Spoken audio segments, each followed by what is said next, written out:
मेरा नाम राहुल है। हम इंटरनेशनल रिलेशन देख रहे थे और ये लास्ट टॉपिक है। उसके बाद हम कल्चर स्टार्ट करेंगे PT 365 का, आर्ट एंड कल्चर। तो पहला जो न्यूज़ है वो है इंडिया का ड्राफ्ट आर्टिक पॉलिसी।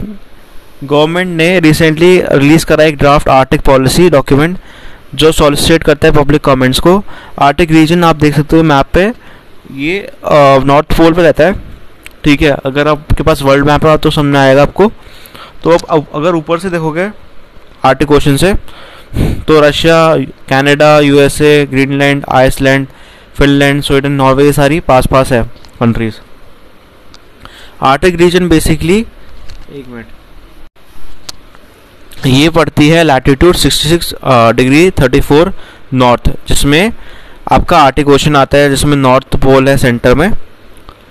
ओशन जो फॉल करता है जुरिडिक्शन में आता है 5 आर्टिक लिटोरल स्टेट्स में, जैसे कनाडा, डेनमार्क, जिसमें ग्रीनलैंड आता है, नॉर्वे आता है, रशिया आता है और USA, अलास्का आता है। यहाँ पे draft policy seeks to achieve India's Arctic mission. इसका क्या एम है? ये कंट्रीब्यूट करता है इंटरनेशनल एफर्ट्स पे कि वो इन्हांस करे मैनकाइंड का अंडरस्टैंडिंग कि आर्टिक रीजन का क्या है, और इंडिया एज अ कैपेसिटी एक ऑब्जर्वर स्टेट है आर्टिक काउंसिल में, इसलिए भी, ठीक है। इन्हांस करता है सस्टेनेबल और म्यूचुअल बेनिफिशियल कोऑपरेशन इंडिया और आर्टिक रीजन की, जो आर्टिक काउंसिल का है। स्ट्रेंथन करता है एफर्ट्स अगेंस्ट ग्लोबल वार्मिंग, और ये बेटर अंडरस्टैंडिंग देता है साइंटिफिक और क्लाइमेट चेंज जो चल रहा है आर्टिक रीजन में और इंडियन मॉनसून में। हार्मोनाइज करता है पोलर रिसर्च, और जैसे होता है थर्ड पोल जिसे बोला जाता है हिमालयस को। एडवांस स्टडी होती है understanding of Arctic with in India. तो आर्टिक काउंसिल क्या है? आर्टिक काउंसिल एक हाई इंटरनेशनल गवर्नमेंटल फोरम है आर्टिक कोऑपरेशन का, जो सेटअप हुआ था ट्विन मैंडेट, जो कि 2 इम्पॉर्टेंट प्रिंसिपल पे था, एनवायरमेंटल प्रोटेक्शन और sustainable development.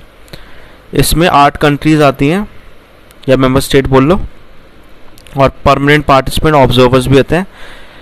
Canada, Denmark, Finland, Russia, US, Iceland, Norway, ये सारे जो आप देख सकते हो मैप पे, ये मेंबर्स हैं। इंडिया को ऑब्जर्वर नेशन मिला था 2013 में, तो इसलिए हमारे लिए इम्पोर्टेंट है ये।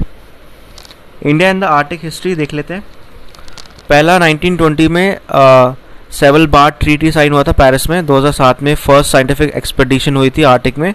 2008 में एक रिसर्च बेस बना था हिमाद्री नामक, ये नॉर्वे में बना था, इंडिया का है ये, जो सेल बार्ट में है, ये पेरिस में है जगह, आप देख सकते हो। 1920 में जो ट्रीटी साइन हुई थी उससे ही लिंकअप कर सकते हो। 2014 में आपका ये डिप्लॉय होता है इंडियन आर्क, एक मल्टी सेंसरी ऑब्जर्वरी है कॉन्ग्सफोर्डन में, ठीक है, प्रोनाउंसिएशन थोड़ी गलत हो सकती है।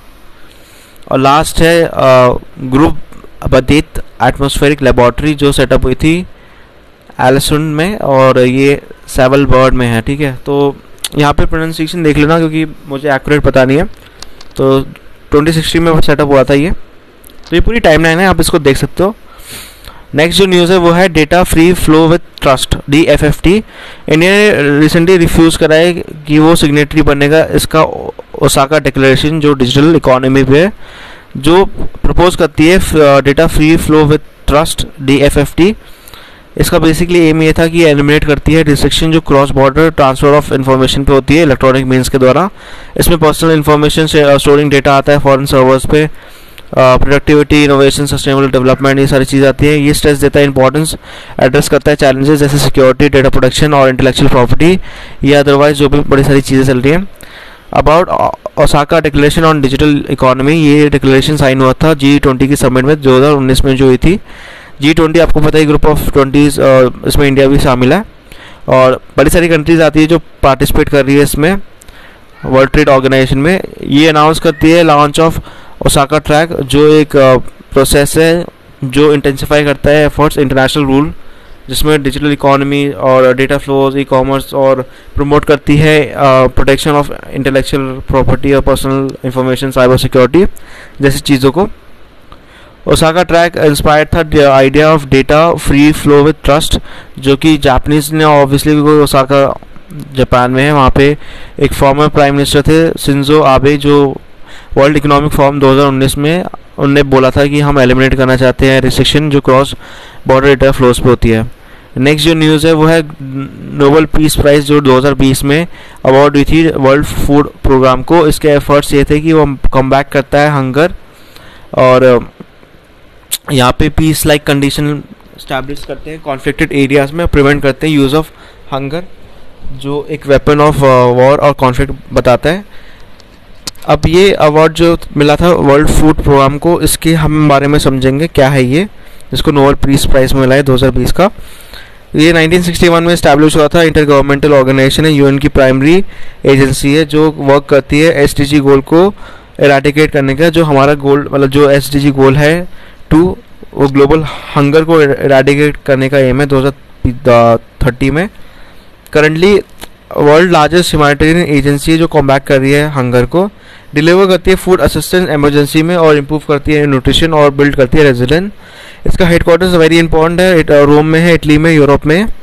हर साल ये डिस्ट्रीब्यूट करती है 15 बिलियन राशन और इसकी कॉस्ट जो होती है एवरेज कॉस्ट होती है $0.61 और 2/3 जो वर्ल्ड है कॉन्फ्लिक्ट अफेक्टेड एरियाज़ में, वहाँ पे कंट्रीज़ जो हैं 3 टाइम्स काम करती हैं ताकि अंडर रिस्क कंट्रीज़ को देखा जाए। 2019 में ये असिस्टेंस जो थी 100 मिलियन पीपल पे चली गई थी, 88 कंट्रीज जो विक्टिम से फूड इनसिक्योरिटी का और हंगर का। ये बहुत इंपॉर्टेंट रोल प्ले करती है मल्टीलैटरल कोऑपरेशन जो कमबैक करती है यूज़ ऑफ हंगर जो वेपन होता है वॉर और कॉन्फ्लिक्ट का, और यहाँ पे फूड सिक्योरिटी लाती है जो कि एक इंस्ट्रूमेंट ऑफ पीस है। वर्ल्ड फूड प्रोग्राम जो है पब्लिश करती है हंगर मैप जो डिपिक्ट करता है कि कितना प्रेवलेंस है अंडर नरिशमेंट का पॉपुलेशन में, और मॉनिटर करती है ग्लोबल हंगर के स्टेटस को। WFP और इंडियन का क्या रिलेशन है ये भी हम समझ लेते हैं क्योंकि पूछा जा सकता है। वर्ल्ड फूड प्रोग्राम काम कर रहा है और इंडिया इसके साथ काम कर रहा है 1963 से। ये फोकस करता है reforms in targeted public distribution system जो प्रोवाइड करता है एक पॉलिसी इनपुट। इंडिया का ये स्कीम में से भी है। टेक्निकल असिस्टेंस देता है, इम्प्रूव करता है access to food. WFP propose करता है कुछ यूनिक इनिशिएटिव जैसे ऑटोमेटिक ग्रेन डिस्पेंसिंग मशीन, अनुपूर्ति और मोबाइल स्टोरेज यूनिट जो इफेक्टिव इम्प्लीमेंटेशन देता है TPSD का। और यहाँ पे ये एक इम्पॉर्टेंट फोर्टिफिकेशन के लिए काम करता है जो वाराणसी पे होती है। गवर्नमेंट ने मिड डे मील स्कीम 60 मतलब आपको पता ही है वाराणसी में जो चल रहा है।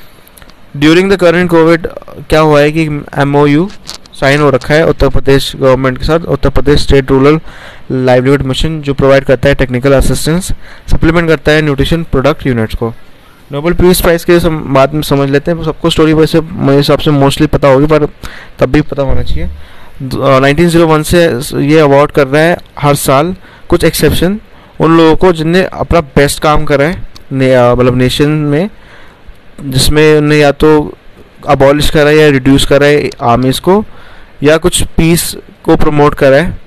जो रेसिपिएंट है वो सिलेक्ट होते हैं नॉर्वेगन नोबेल कमेटी के द्वारा जिसमें 5 मेंबर की कमेटी बनती है और यहाँ पे पार्लियामेंट ऑफ नॉर्वे देखता है। कुछ की टर्म्स देख लेते हैं। Vaccine diplomacy basically global health diplomacy देखता है। रेजिलेंस जो होता है कि किस पे मतलब जैसे वैक्सीन आ गई तो फिर लोगों को कैसे डिस्ट्रीब्यूट करा जाए उसको वैक्सीन डिप्लोमेसी देखा जाता है। फॉर इंस्टेंस इसमें इंडिया को बता रखा है मेजर सप्लाई है RT-PCR वैक्सीन का अफ्रीकन रीजन में सिंस एड्स आउटब्रेक। तो ये एग्जांपल है इंडिया का वैक्सीन डिप्लोमेसी। ये डिप्लोमेसी क्या है, इसमें बेसिकली डिप्लोमेटिक आप किससे थ्रू करते हो, इंटरनेट कम्युनिकेशन, जहाँ पे नेशन इस्टेब्लिश करते हैं डिप्लोमेटिक गोल्स, अचीव करते हैं उनको अपने ऑब्जेक्टिव को। ये फंक्शन इंक्लूड करते हैं रिप्रेजेंटेशन और प्रमोट करते हैं होम नेशन को, इस्टेब्लिश करते हैं बायलैटरल और मल्टीलैटरल रिलेशन, काउंसलर सर्विस और social engagement. Track 2 diplomacy. Track 2 को बैक चैनल डिप्लोमेसी भी बुलाते हैं, जहाँ पे प्राइवेट इंडिविजुअल जैसे फॉर्मर डिप्लोमेट या मिलिट्री वेटरन्स मीट अनऑफिशियली मतलब ऑफिशियली मीट नहीं होती और वो कुछ कॉमन ग्राउंड देखते हैं ताकि वो नेगोशिएट करे और उनकी टॉक्स कोडिफाइड होती है मतलब कोडिफाइड नहीं होती सॉरी। और यहाँ पे ट्रैक 1 डिप्लोमेसी होती है जो ऑफिशियल गवर्नमेंट डिप्लोमेसी के अंदर आती है, जहाँ पे कम्युनिकेशन इंटरेक्शन होता है गवर्नमेंट के बीच में। ट्रैक 1.5 डिप्लोमेसी ऑफिशियल और नॉन ऑफिशियल के बीच में होती है, जैसे बिजनेस लीडर, ऑर्गेनाइजेशन और जो नॉन डिप्लोमेट्स होते हैं। ऑफिशियल डेवलपमेंट असिस्टेंस क्या है? ODA government aid designated promote करता है इकोनॉमिक डेवलपमेंट को, वेलफेयर डेवलपिंग कंट्रीज़ का। जापान एक कमेटी निकाला है ODA लोन जो अप्रॉक्सीमेटली 3,500 करोड़ देती है कोविड-19 क्राइसिस में, और ये इंडिया को सपोर्ट करती है, बहुत इंपॉर्टेंट है। जापान ने इनिशिएट करा इकोनॉमिक कोऑपरेशन इंडिया के साथ 1958 से। कोऑपरेशन ODA लोन के थ्रू होती है, जहाँ पे फर्स्ट ODA जो है जापान की तरफ से प्रोवाइड करा गया है।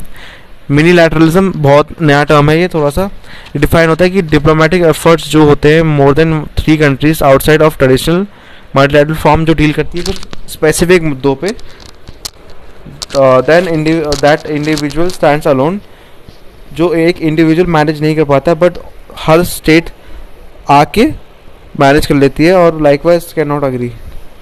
ठीक है, लास्ट जो न्यूज़ है वो हम कुछ एक्सरसाइज देख रहे हैं, मिलिट्री एक्सरसाइज जो हुई हैं, जो इस साल के UPSC और UPPCS में आ सकते हैं। तो इसकी शॉर्ट फॉर्म है, ऑस्ट्रेलिया का ऑक्सी इंड है और काकादुआ और पिच ब्लैक है। ठीक है, तो ऑस्ट्रेलिया आप लोकेशन देख सकते हो, ऑक्सी इंड, काकादुआ और पिच ब्लैक। ठीक है, बांग्लादेश का है संप्रति, बांग्लादेश इंडिया के बिल्कुल राइट में है, ये देखो संप्रति। यहाँ पे फ्रांस में वरुणा, तो अब फ्रांस का लोकेशन देख लो, यूरोप में पड़ता है, ये उज़्बेकिस्तान, ये रहा फ्रांस यहाँ पे है, और ये वरुणा। और यहाँ पे इंडोनेशिया का है कोरपात, इंडोनेशिया का आप देख सकते हो, ये मैप है कोरपात। इसके अलावा यहाँ पे आप जापान का देख सकते हो, धर्मा गाजियन या जीमैक्स। ठीक है, तो यहाँ पे आई थिंक इसकी लोकेशन ये रहा, धर्मा गाजियन और जीमैक्स, ये तो आप चाइना के बिल्कुल राइट में है। मैं आप इसको लिखा रहा हूँ ताकि याद रखें। म्यांमार है IM कोर। ठीक है, म्यांमार इंडिया के बिल्कुल राइट में आता है, म्यांमार का है IM कोर। रशिया का है इंद्र, रशिया बिल्कुल ऊपर है इंद्र। और यहाँ पे सिंगापुर का है SIMBEX, Singapore south east Asia, तो ये रहा सिम्बेक्स आपका। ठीक है, यहाँ पे फिर आपका आता है श्रीलंका सिलेनेक्स, तो एब्रिविएशन के हिसाब से आप देख सकते हो SLI श्रीलंका को डिनोट करता है। ठीक है, सिलेनेक्स। और यहाँ पे फिर आपका थाईलैंड का है कोरबाट, तो कोरबाट आप देख सकते हो सेम है थाईलैंड और इंडोनेशिया का। ठीक है, तो आप ये देख लो ना, दोनों पास पास ही रहते हैं। और यहाँ पे UK का है कॉनकन, UK का कॉनकन आप याद सकते हो, कॉनकन सेंस है। USA का है युद्ध अभ्यास और स्पिटिंग कोबरा, संगम और IMX। USA के साथ बहुत हमारे स्पिटिंग कोबरा, युद्ध अभ्यास, संगम और IMX। यहाँ पे उज़्बेकिस्तान लास्ट है, डस्टलिक है, तो उज़्बेकिस्तान आपकी यहाँ पे आता है, इंडिया के सेंट्रल एशिया में बिल्कुल वेस्ट में आता है। ठीक है, तो आज के लिए सिर्फ इतना ही। अब ये फाइनली ख़त्म हो गया इंटरनेशनल रिलेशन का, नेक्स्ट कल्चर से स्टार्ट करेंगे। तब तक के लिए लाइक शेयर सब्सक्राइब करें चैनल को और देखते रहिए।